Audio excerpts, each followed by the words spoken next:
All right, so here we are to do this again. So last time we got together, we took a moment to talk about what the problem is with discussing education in a public forum.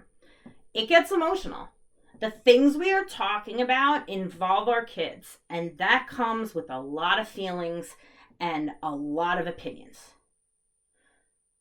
That all being said, when it comes to education, a lot of information is collected on a regular basis, and we need to be able to, as parents and community members, access and identify that information so that we can have an understanding of what the heck is going on when our children enter a K through 12 building. What happens when you send your child to school for 6 to 8 hours a day, 5 days a week for the majority of the year? What are your kids doing?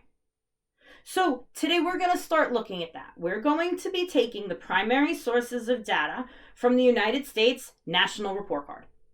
Did you know our country has a national report card? It does. Every year, every academic institution, K through 12 and higher education, all send tons of data points to both the State Department of Eds and the Federal Department of Ed. And that information is compiled into publicly accessible data worksheets that share a ridiculous amount of information about pretty much anything you could ever want to know about a school district. Here's the problem. You don't know it's there. And now that you know it's there, you're not really sure how to get to it. Don't worry. Next week, I'm going to break that all down. But let's take a minute to pull out the big data points and the National Report Card. The first one I want to address is how many students are on or above grade level and how many students are behind. So, sadly, these numbers, I just don't know how to address them professionally. 35% of our kids are on or above grade level. 35. A percentage that which, had you acquired in high school, would have resulted in you flunking whatever course you were taking. That is the success rate of the United States education system. Currently, 35% of our students are on or above. We squished them all into one data point. On or above grade level. That, of course, leads us disturbingly with the fact that 65% of our students are 2 or more years behind. And I know somebody's going to message me, Nicole, why 2 or more? It's obnoxious. But according to the information I got from the Federal Department of Education, this number is here because with the assessments applied in public education, it takes 2 years for the data to show that a student is not succeeding. That means by the time that that number is reported here, your child is already 2 academic years behind. I think that's ridiculous. With assessments, trackings, data assessments, I don't understand why any child should fall behind, let alone 2 years. But again, we're not here to have opinions. We're here to look at data. So as we move forward, I need you to remember one important thing.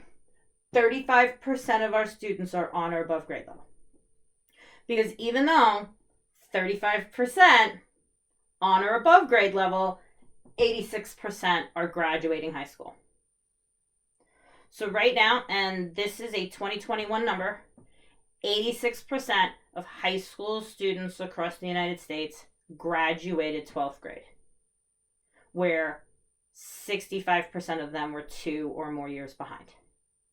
On top of that, 66% enroll into college. And please, to clarify, this is not 66% of those who graduate. This is 66% of those in K through 12. So 35% on or above grade level, but 66% of that exact same population will enroll into college. Anyone else want to discuss the first stop on college debt problem? This information is something I have a hard time discussing professionally.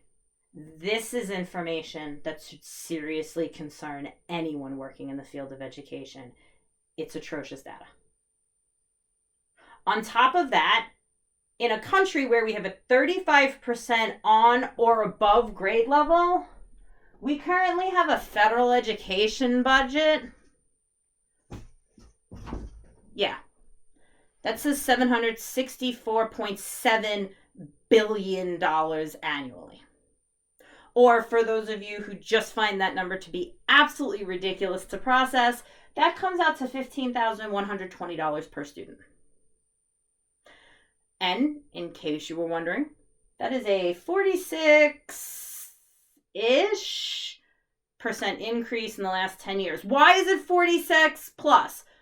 Because the truth is my math skills just aren't that good.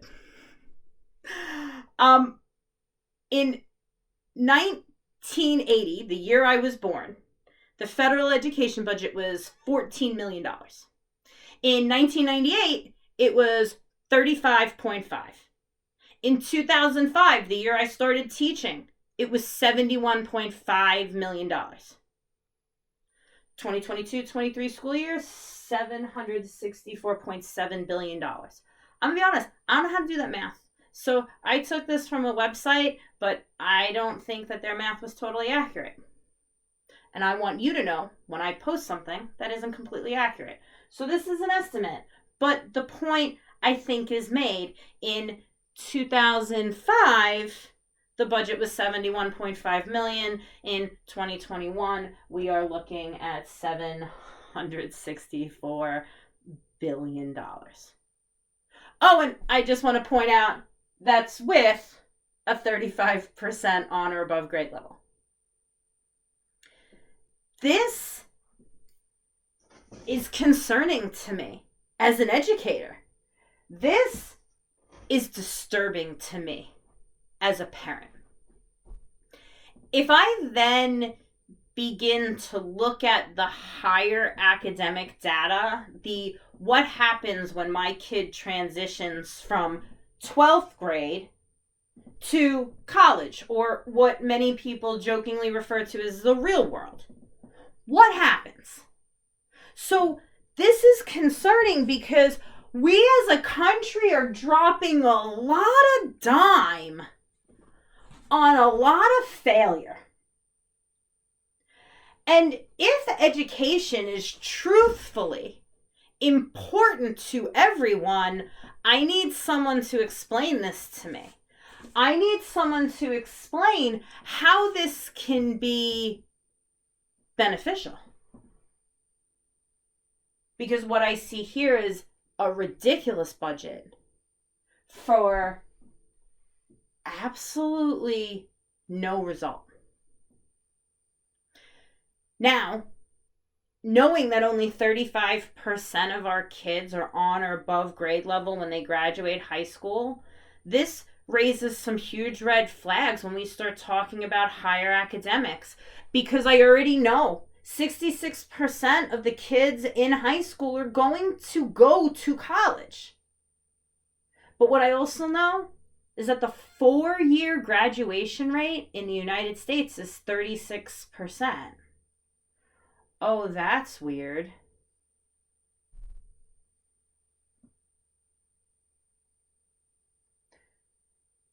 So 36% of students who enroll in college graduate in 4 years. The rest of them stay a 5th year or more, or don't ever graduate.